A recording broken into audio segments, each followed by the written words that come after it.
How's it going, guys? We are here with another episode of Stock versus Not. Today we're going to change things up a little bit, and although I don't have to explain myself, I'm going to go ahead and tell you what's going to go on today. As you can see, we are in the 2017 Honda NSX, or if you're in America, the Acura NSX. Same car, but for some reason we don't want it as a Honda. We need to have the Acura badge slapped on it. I think Jay Leno was one of the first ones to get these cars, to be honest with you. But anyway, let's go ahead, hop into the specs of the car, and then as we go on with today's video, I'll explain to you what's going to make things a little different. So, 2017 Honda NSX, it is all-wheel drive, turbocharged, 584 performance points, 570 horsepower, 405 foot-pounds of torque, and very close to a 50-50 weight distribution. We are thrown on with some sports hards tires. So this is Honda's modern day supercar, if you will. Me being a 500 horsepower range. Where does this put us in the performance point leaderboard? It is going to go against its fellow other performance cars. I believe the other Civic Type Rs we did fell under this, but they did not unfortunately meet the criteria to be on the top 20. So let's see if this NSX has the means to do so. It is considered to be underpowered compared to all the other cars here, aside from the Focus RS, which was all-wheel drive as well too, so maybe that will help it out a bit. It actually is faster than the Camaro SS and the Viper, so yeah, we have a shot of getting this thing on the leaderboard. So let's go ahead, hop into a lap, see what we can do.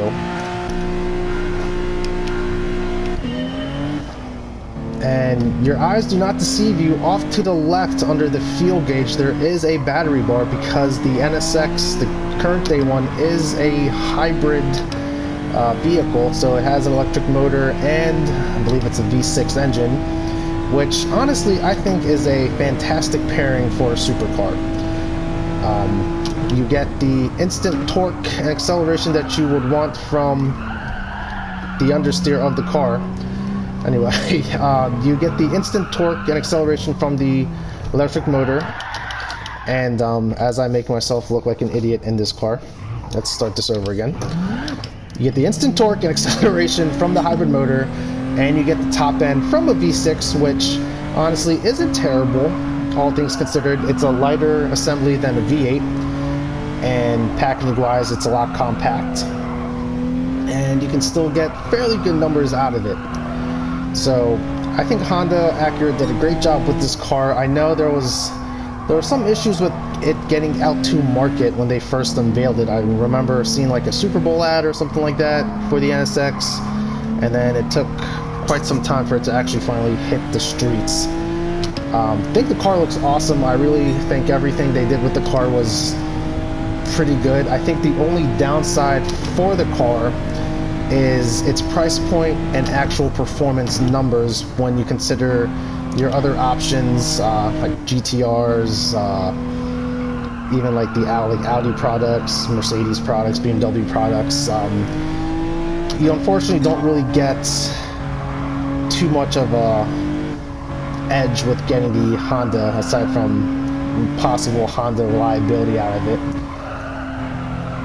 But other than that, I think the car looks great, and I like the idea of it. It does drive fairly well, to be honest with you. It's not terrible.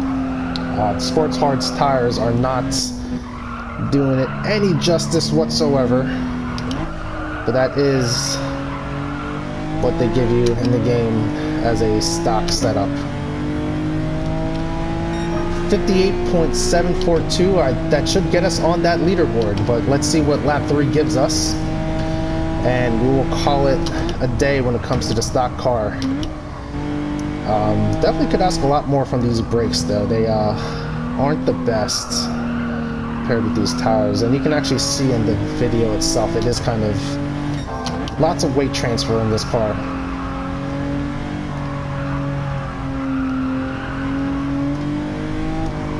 Sounds good.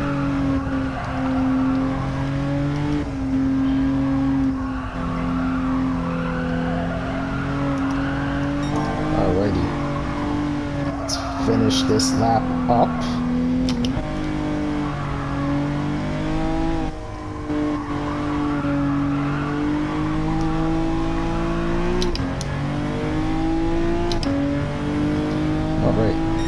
58.249. Optimal was at 58.240, so we're pretty much on target there when it comes to this Acura's time here. Let's see how it's a very good looking car. It's mid-engine, very proportionate. It's a good looking car. I can't fault it. Anyway, let's go ahead out of the replay and let's go ahead to that ranking board, see where it is at on our 600 performance point board. Honda NSX is number 12, beating out the likes of the DB11, the C8 Stingray, and its other mid-engine rival, the C8 Stingray. That is very interesting. Actually makes more horsepower. I didn't know that. Viper GTS, yeah. So not a bad performance from the stock car.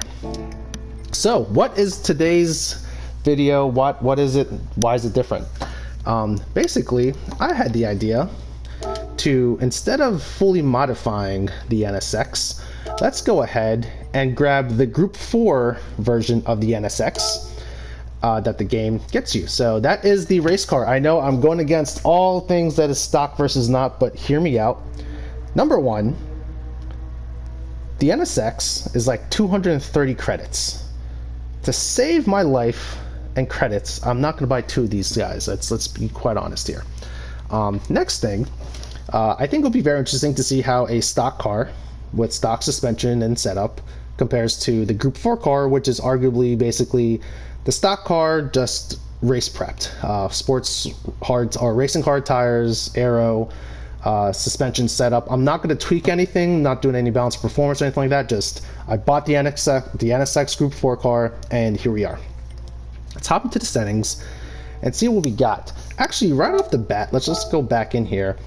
It actually makes less horsepower than the stock car. We're at 394. So that is very interesting to start off with.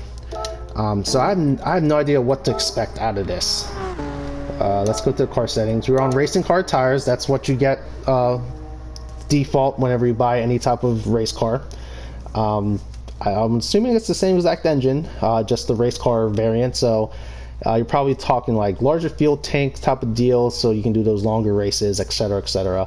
But what do we have? It's 394 horsepower, 320 foot-pounds of torque. It is a lot lighter, and I think the weight distribution is about the same. We are at 639 performance points.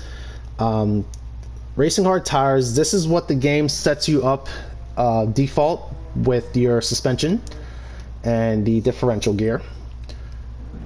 Going over to the aero and ECU, that's how the game sets you up, and obviously there's no other additions done to the vehicle.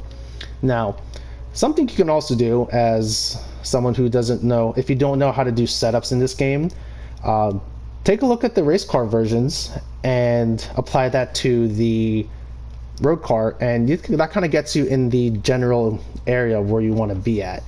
That's a very easy way to do it. People always complain about, oh, I hate setups, blah, blah, blah, blah, blah. Like, no, the information's there. You just have to know what you're looking at. Okay. Performance point wise, that puts us in the 700 range. That is against the likes of things like the Alphard, the Tundra, the Volvo, the ST. So we're gonna see how this goes against those cars. I have no idea what to expect. We have racing car tires, which is something we've never used before. We always do racing socks.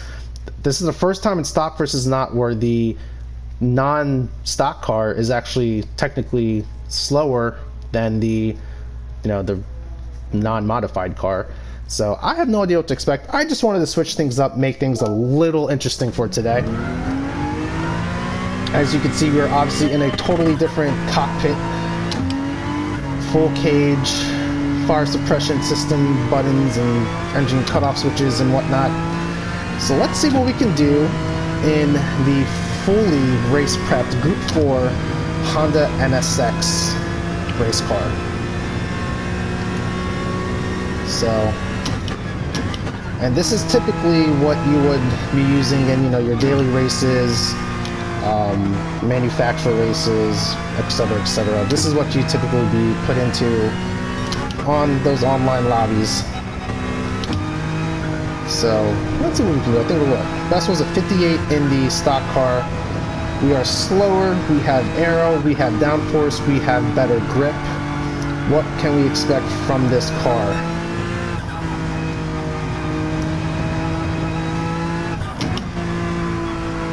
And I don't think we've ever had an online race where we used this Suzuka circuit layout with any type of race machines. 53.990 is our starting lap here, so let's see what else we can do with this thing.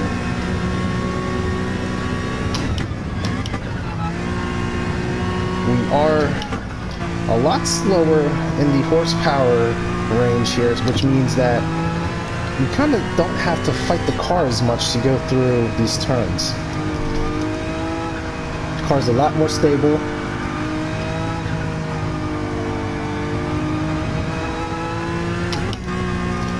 Now, arguably, is this how I would set up the car?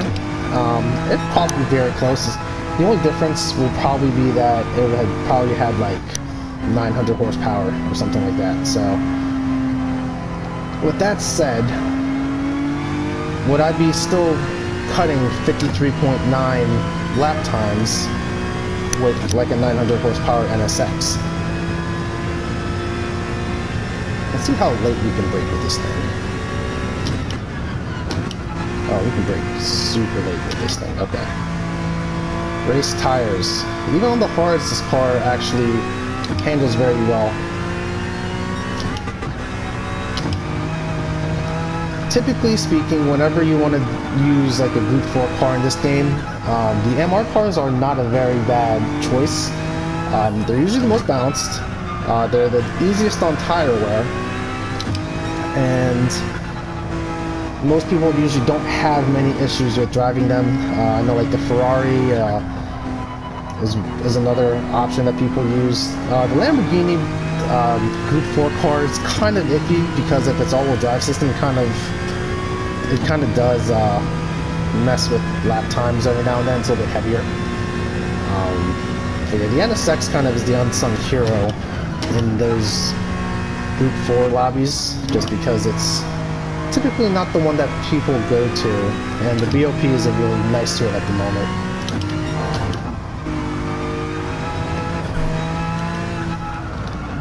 Oh, a little understeer there. We're pretty consistent with the car, which is nice. Don't think it's going to make our top 10, but something to consider, and hear me out. If you were to fully modify an NSX, take the stock car, just do the fully modified suspension, transmission, all the basically transmission, suspension, tires. Don't touch anything that increases the power significantly. So I mean, if you want the exhaust and intake and whatnot, get those. But you know, don't do anything to the turbochargers or anything like that. And basically set it up the same way as this Group 4 car is set up. I bet you that car will be a ripper with its stock power band.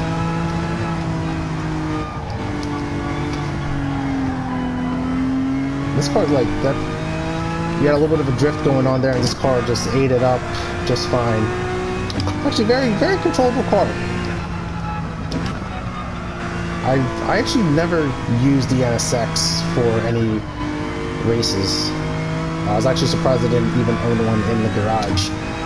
I usually get a lot of them, but alright. So 53.693 is what we ended up with. This is what it looks like. So yeah, I mean, it's probably what the car would have looked like if I were to fully modify it, let's be completely honest. Maybe not as many canards and whatnot. But yeah, cool car. Let's see where that puts us here for the Honda NSX Group 4 race car.